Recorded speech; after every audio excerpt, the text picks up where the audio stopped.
Welcome back to Ladies of Another View. I'm back, and last weekend Jan and I kind of went around the Prairie, Dakota, and we looked for some interesting people and products, and this is what we found. I'm here with Thane Fliginger, and he sells CBD products. Yep, from Plantology. From Plantology, and a lot of people misunderstand what is hemp, what's CBD, what's marijuana. Tell us what you're selling. Right. All right, so what Plantology is, what we grow is from the hemp plant, so it's cannabidiol, and that's what CBD stands for. It's the acronym. It is full spectrum product. It's grown in North Dakota. It's all organically grown, and it's organically pressed. So in a full spectrum, you're going to get all the healing purposes out of the hemp plant. Okay, what is the difference then between CBD and it doesn't have the THC in it, right? So what is it, and when did it become legal in North Dakota? Okay, well, from the Farm Bill passed in 2018, which made it legal in all 48 states to grow the hemp plant. So from that, it's almost impossible to not sell the CBD. You know, and before it was illegal. So if you grow an orange and grow orange trees, how can you not sell orange juice?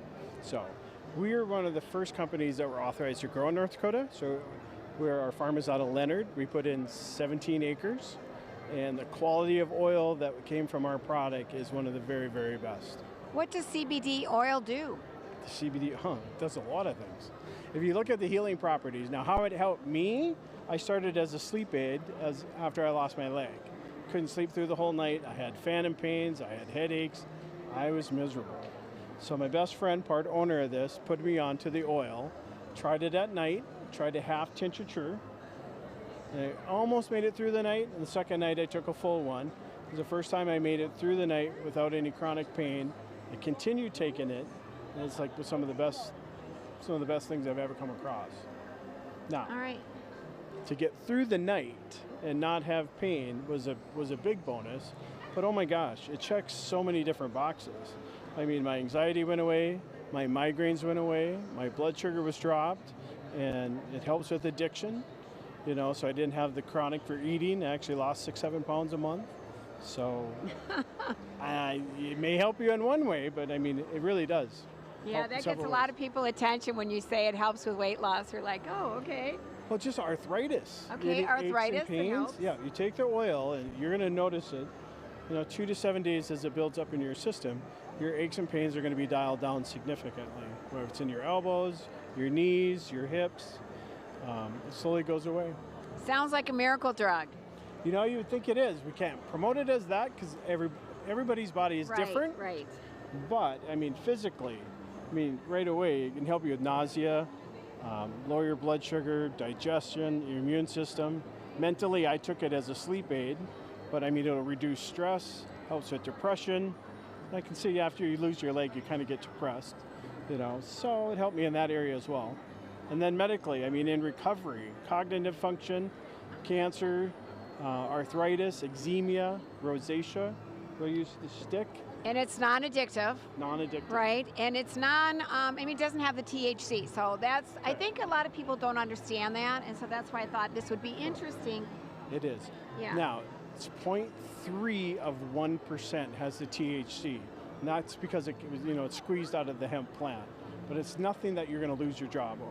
Right. You know, it's just... It doesn't have those kind of effects, right? Correct, no, not at all. There's no high into it at all.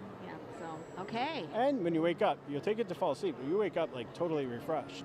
It's like the best night's sleep you ever had. All right, well, I'm sold. All right, thank you. You have to try it out. Thank you, Thane, yeah. All right, okay. Now you can find us. Obviously, we're here through the show. We have our best discounts.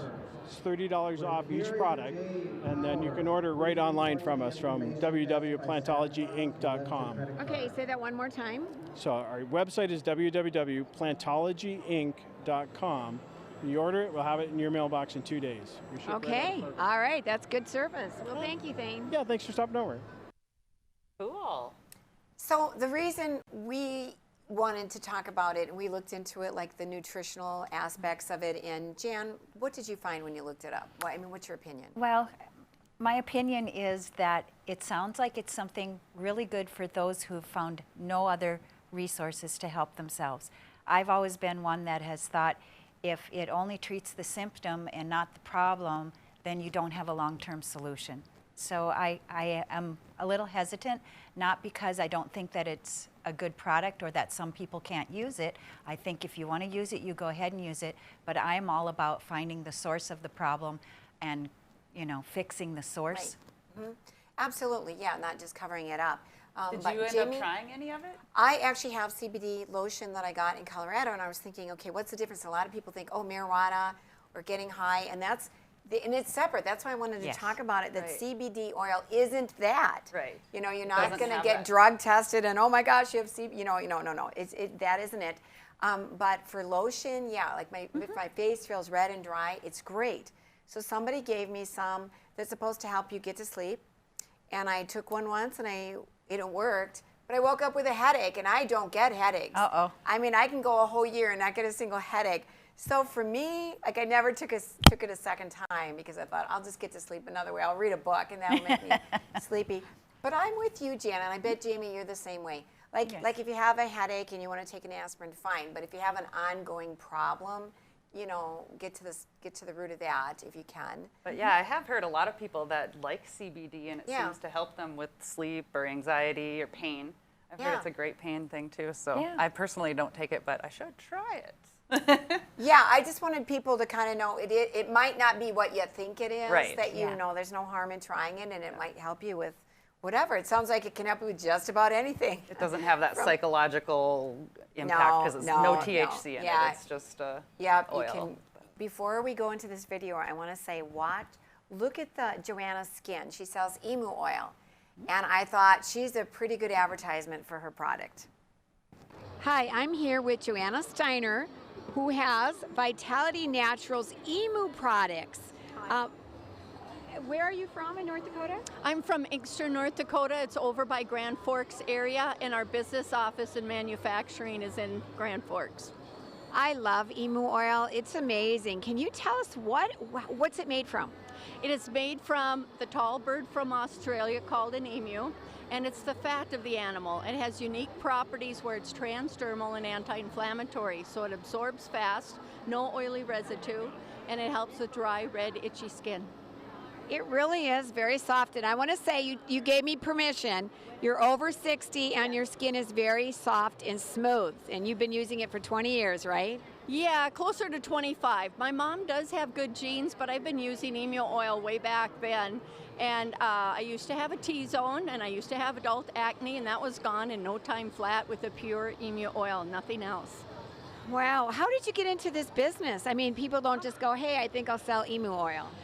I started raising the bird as an agricultural animal. You can raise it for meat, oil, leather, feathers, and eggshells. The whole animal can be used for something, and you don't need a lot of acreage either. But as the industry changed, because it's a new industry, and a lot of general people didn't know about the products, so it had its ups and downs in the industry, but I stayed with it, and then another gentleman from a different town, he and I designed this line of the Vitality Emu Oil products, and he's recently retired, so my girlfriend and I bought the business. But that's where we started with this, is starting with the animals and then moved to the products. So yeah, you have to get a supply of emus, and so somebody raises it, right, in North Dakota? Yes, I do. Okay. But I still buy from the refiner more than I used to use our own animals, because raising the animals and selling the product, you run out of time and energy. I'm curious, do you use the meat or anything else? Or do you just make, okay, you sell the emu meat too? Where do you sell that? Mostly friends and family, because I don't raise a lot of birds. I would have to raise a lot year round to have a meat market, and I don't do that right now. So Yeah, it's not like getting a deer or an elk. Yeah, not as much meat on an emu, but Right, right. yeah. Okay, well, I'm intrigued. I've always loved Emu Oil, so you're a good advertisement for it. Well, thank you. Did you want to try some on your hand to see how it absorbs? Okay, sure. We put one little drop right here, and it's enough for 8 inches of skin. I'll let you rub it. Okay. Oh, I don't mind Yeah, I either. realized you're talking and I didn't have the microphone on you. It is really, really soft. It takes about 2 to 4 minutes to absorb. Your skin will retain what it needs, and if there is any residual, which usually there isn't, you just spread it farther up your arm. One of the things I was going to tell you about the industry over 25 years, be going up and down, you know, for different parts of the animal to be sold. I was going to tell you that I'm also an artist, so I paint and carve on the eggshells, but I haven't done it in years because art is a fickle market. Everybody's got some dry skin or sore muscles and joints, so this is where the money's at for right now, but I'll be doing art again someday. Okay, yeah, in North Dakota we have dry weather, so Yes, we yeah, do. get your Emu Oil. Yes, Thank you so much, Joanna. it's good for your skin. Yeah, it is good for your skin. Yep. So thank you. Have a good night. You too. Merry Christmas. Merry Christmas and good night. So she's located out of Grand Forks, and I really do like Emu Oil. Have you ever tried it, I Jamie? have never tried it, but like she had told me her age while we were watching that, and I'm just going, no way. Yeah. Her skin was just glowing. I'm like, Yeah. I wrote that down. I'm going to be getting some Emu Oil. I did buy some, you know. So, Yeah. and I find the emu market though very interesting. Emus and ostriches, because they've gone up and down, and for a while they were almost like a pyramid scheme, like in the early 2000s, I think. Yeah, people were investing, and then they would buy a mating couple, and then they would sell the eggs, but the market crashed. I think the problem is they are high quality product, good meat, high protein meat, good oil, but you know, getting consumers to buy it is a little difficult. So yeah. Well, I want to tell you that, you know, she made a comment that art is a fickle market, and we are going to visit here with an artist that I met at an International Glass Expo some years ago, and she was promoting her things at the holiday showcase as well. So let's take a peek at that. All right, we're speaking with Kathy Monte of Prairie Light Glass Studio. And where is your studio located? We live south of Berthold, North Dakota, and we've lived there since about '94. Okay. Can you explain to the viewers kind of how you got into what you're doing now? Long story or short story? Well, let's abbreviate it a little bit, but you have some things here where you are actually, it looks like you're painting with glass. Well, it's not done with paint. It's done with powdered glass, and I use a sgraffito technique, which is a process of putting something on and then taking it off to get an image that you want. So if I were working on this piece, the first thing I would do would be to sift some black powder over the area where I did the coyote, and then I would scrape away the perimeter of my coyote, and then start adding bits to make shadows and taking away to make light areas. So is this a process where you have to fire it in between, put it in a kiln, or how is this final product come out? It is fired in a kiln, and I fire it at about 1430 or 40 degrees. That's hot. Yeah, very hot. And it takes, the process of firing it takes, depending on how thick the piece is, can take up to 24, 30 hours. And actually it could be much more than that if it was thicker, but the things that I fire generally take between 15 and 20 hours to fire. So I noticed that you have some things that are more like portraits and paintings here than, say, these pieces here, which will hold a photograph. It's more like an envelope almost. Yeah, it is just an envelope frame is what I call them. And I make them by, of course it would be flat when it started, and I lay some fiber on top of the glass and then put my decorative piece over the top of it, and then it's fired in the kiln again for several hours. And because it's kind of an odd shape, it takes quite a long time to fire something this size, because it's you've got this space in between, and everything when you're working with glass has to be annealed, so everything. And on the piece. annealing is what process? It's a process when glass gets to a, when it goes from a liquid, or not from a liquid, from a solid to a semi-liquid state, that's usually in our areas around 960 degrees. And so I hold it at that 960 degrees when we're coming down until the complete piece is at that temperature for however long it takes to get it at that temperature. So I understand that you were able to take your art to Medora these last couple years, and you were a resident artist? yes, I was resident artist for a couple of years, not this year or last year because of COVID, and I believe the Capitol Gallery takes care of the residency there now. Okay. That's great. I really appreciate you sharing some time with us, and good luck at the show here. Thank Beautiful you very much. things. Oh, thank you. Thanks so much. I have a lot of fun doing them. She is fascinating. When you think about all of the time and energy that it takes to make one small thing, it kind of helps you understand pricing with glass. A lot of what is put into the price is not the product, the glass itself. If you look at the scenery from Medora area on the right, all of that is done with glass powders like she was explaining. So it is a technique that she's gone and been with international trainers to learn the craft, and look at the detail, and that there's no paint involved there. All of these are things that she's done with layering the glass, taking what is not needed in the paint. That is awesome. I call it paint because it looks like she painted it, but she didn't. It's all done with glass powder, and she gets better and better and better. And I don't know, it's beautiful. And this is from somebody who is a glass expert. Yes, and you do But stained glass. I do stained glass, but I'm in a different medium with glass. But she and I have taken some classes together, and it's fascinating stuff. Every industry has its own little niche. That's cool. I've always wanted to learn how to do that with glass, so I may have to come to you for some lessons. See, I like to look at it. It's beautiful, but it looks like a lot of work. I'm not. That's what I think is so interesting at the Pride of Dakota. It's a lot of work and a lot of talent. While we were at the Pride of Dakota show, we had a back booth, and a couple down was Happy Tree Creations. So pretty. Beautiful, So pretty. Absolutely gorgeous. But instead of us talking about it, let's take a look.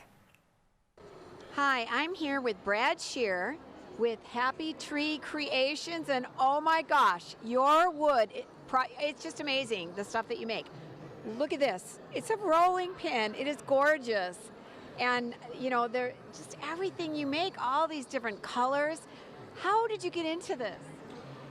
Kind of stumbled into it, a retired old construction guy, and I needed something to do. So. Okay, explain to me, some of it even looks 3D. How do you put all the wood, there's different kinds of wood, right? And how do you put it together? Cut it into little pieces, glue it together into bigger pieces, and try to get the design you're trying to get. Absolutely beautiful. How long have you been doing this? About 8 years. 8 years, and you said you stumbled into it? Yeah, I kind of stumbled into it. It was kind of on a double dare from my wife that saw something and she wanted to know if I could make it, and I started to make it. So. And now look at you. You just so many different products. Exactly. What's your most unusual product? Oh boy, I guess I've made curling stones before that are like jewelry boxes where the lids come off that are actual size of a curling stone. All right. Yeah. So this was a hobby. Yep. You were a contractor, right? I think you told me. Exactly. Right. And so this is just a fun thing Just for you? something to fill the time. Okay. Well, you are very talented.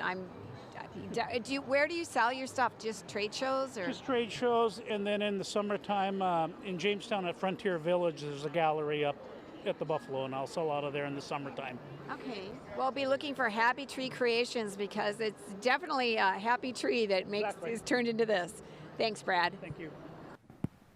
He operates out of Jamestown, and just gorgeous work. I had never seen anything quite that way with all the different layers. He doesn't use any dyes. It's all natural. Yeah, no stains, and look at that. Oh, wow.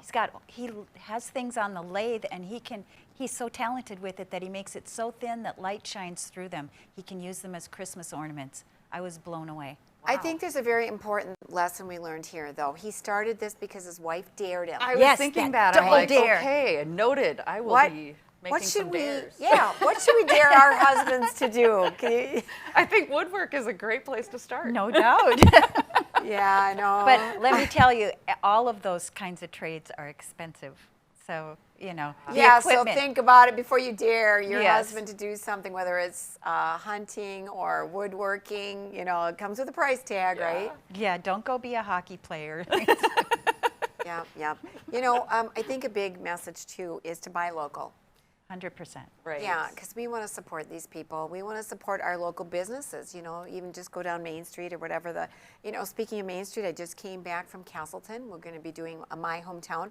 Yes. A lot of the small towns have Christmas activities, Yes. events, or go shopping. They might have boutiques, specialty stores, or go out to eat at some of their restaurants, because we need to support each other. And I know there's people outside of North Dakota watching, like, wherever you live, go to your local stores, because we don't want them to go away, but if we don't shop at them, what are they going to do? Well, and when you shop local, you are helping somebody help their child. You are helping somebody with hockey, with dance class, with their car payment, all of those things. Right. And then they reinvest in the community that you live in as well. Yeah, it's important. You know, I used to be a local business owner, and it just means so much to have the community support you. It does. And I mean, that's how we all make our livelihood. So just going out there sporting big box names all the time isn't always the best way to do it. So to shop local is always good, especially this time of the year.